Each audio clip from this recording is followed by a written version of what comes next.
Gear మార్చడమే కాదు car కాస్త రూట్ కూడా మారుస్తున్నట్లు కనిపిస్తోంది. ఓటమి షాక్ తో ఇప్పుడిప్పుడే వాస్తవంలోకి వస్తోంది.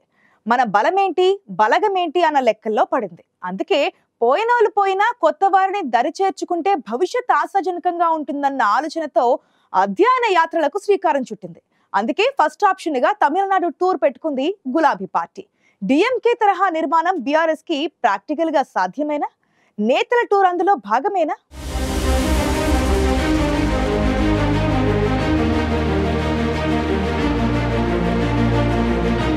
ఏ పొలిటికల్ పార్టీకైనా క్షేత్రస్థాయిలో నిర్మాణం అవసరం. తెలంగాణలో బీఆర్ఎస్ క్షేత్రస్థాయిలో ఇప్పుడు సంస్థాగత నిర్మాణంపై ఫోకస్ చేసింది. 10 ఏళ్ల పాటు బీఆర్ఎస్ రాష్ట్రంలో పవర్లో ఉంది. అంతకు ముందు ఉద్యమ పార్టీగా తెలంగాణలో రాజకీయాలు చేసింది. పార్టీని స్థాపించి 24 ఏళ్లైనా క్షేత్రస్థాయిలో బలమైన నిర్మాణంలో నాయకత్వం విఫలమైంది. అధికారం కోల్పోవడంతో గులాబీ పార్టీకి తత్వం బోధపడింది.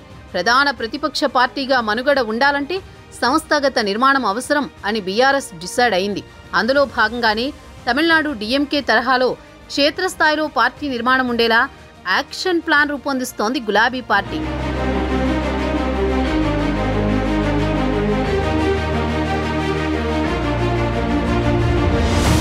అధికారంలో ఉన్న సమయంలోనే కేసీఆర్ బీఆర్ఎస్ పార్టీ నిర్మాణం డిఎంకే తరహాలో ఉండేలా చూస్తామని చెప్పారు.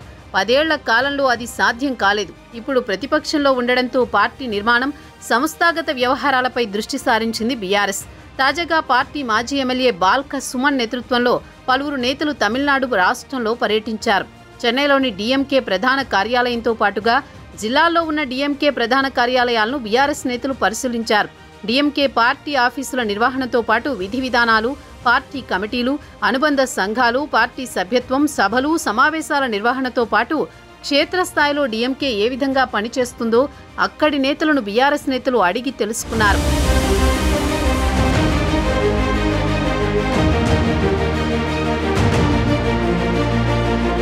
పార్టీ కేంద్ర కార్యాలయంలో ఎంతమంది ముఖ్య నేతలుంటారు, ఎలాంటి బాధ్యతలను వారు నిర్వహిస్తారనే అంశాలపై అధ్యయనం చేశారు. డిఎంకే పార్టీ ప్రధాన కార్యాలయంలో కార్యనిర్వాహక కార్యదర్శి ఆర్ఎస్ భారతి, మాజీ ఎమ్మెల్యే శేఖర్తో బీఆర్ఎస్ నేతలు భేటీ అయి డిఎంకే పార్టీ నిర్మాణంపై చర్చించారు. డిఎంకేకు తమిళనాడులోని ప్రతి జిల్లా, నియోజకవర్గ కేంద్రాల్లో పార్టీ కార్యాలయాలున్నాయి. 3 నెలలకోసారి పార్టీ చీఫ్ స్టాలిన్ నేతలతో సమీక్ష నిర్వహిస్తారు. డిఎంకేలో అనుబంధ సంఘాలు కీలకంగా ఉంటాయి. విద్యార్థి, యువజన, మహిళా, కార్మిక, న్యాయ, వాణిజ్య, ఎన్ఆర్ఐ లాంటి 23 అనుబంధ సంఘాలు క్రియాశీలకంగా పనిచేస్తాయి. ఇక అనుబంధ సంఘాలకు పార్టీ కార్యాలయంలో ఆఫీసులు ఉంటాయి.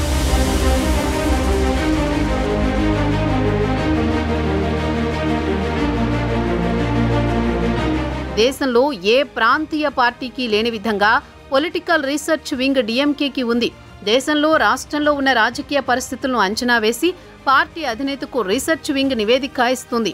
వివిధ అంశాలపై రాష్ట్ర ప్రజల అభిప్రాయాలతో పాటుగా ఎన్నికల సమయంలో మేనిఫెస్టో, ఎన్నికల హామీలు, ప్రత్యర్థి పార్టీల బలాలు, బలహీనతలపై ఈ వింగ్ అధిష్టానానికి సమాచారం ఇస్తుంది.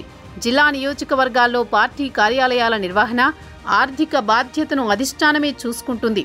డిఎంకే పార్టీలో ప్రతి నియోజకవర్గానికి పార్టీ సమన్వయకర్త ఉంటారు. ఎమ్మెల్యే కన్నా పార్టీ సమన్వయకర్త సిఫార్సులను అధిష్టానం పరిగణలోకి తీసుకుంటుంది.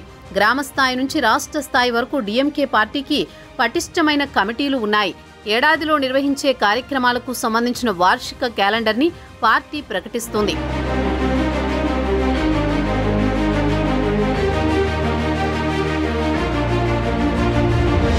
తెలంగాణలో పార్టీ నిర్మాణంపై దృష్టి సారించిన బీఆర్ఎస్ పార్టీకి అన్ని జిల్లాల్లో పార్టీ కార్యాలయాలున్నాయి. కానీ జిల్లాలో ఎలాంటి కార్యక్రమాలు నిర్వహించడం లేదు. పార్టీకి జిల్లా అధ్యక్షులున్నా పూర్తి స్థాయిలో జిల్లా కమిటీలు లేవు.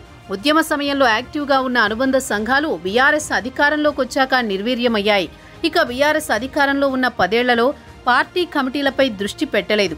అసెంబ్లీ నియోజకవర్గాల్లో ఎమ్మెల్యేలకే బీఆర్ఎస్ ఫుల్ పవర్స్ ఇచ్చేసింది. ఎమ్మెల్యే మాటే ఫైనల్ అని అధిష్టానం డిసైడ్ చేయడంతో పార్టీలో కార్యకర్తలకు విలువ లేకుండా పోయిందని టాక్ వినిపించింది. తెలంగాణలో 10 ఏళ్ల పాటు అధికారంతో పాటు ఉద్యమ పార్టీగా ఉన్న సానుకూలతతో క్షేత్రస్థాయిలో పార్టీ నిర్మాణానికి అవకాశం ఉన్నా బీఆర్ఎస్ ఆ పని చేయలేదు. ఇప్పుడు ప్రతిపక్షంలోకి రావడంతో పార్టీ బలోపేతం దిశగా బీఆర్ఎస్ హైకమాండ్ అడుగులేస్తోంది.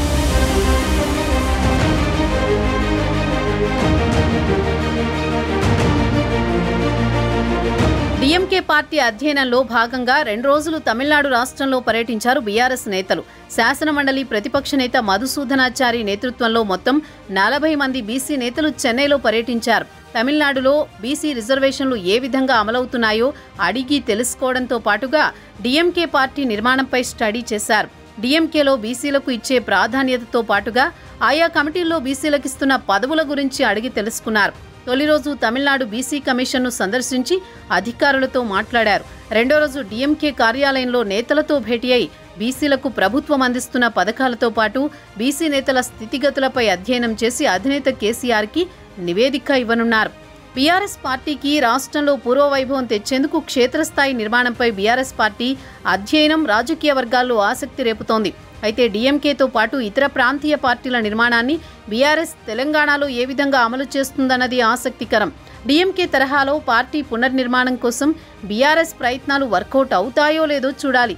రాజకీయాల్ని కాచి వడపోసిన కేసీఆర్ కూడా పార్టీ నిర్మాణ అధ్యయన యాత్రలు చేయడంపై సర్వత్రా ఆసక్తి అయితే కనిపిస్తోంది.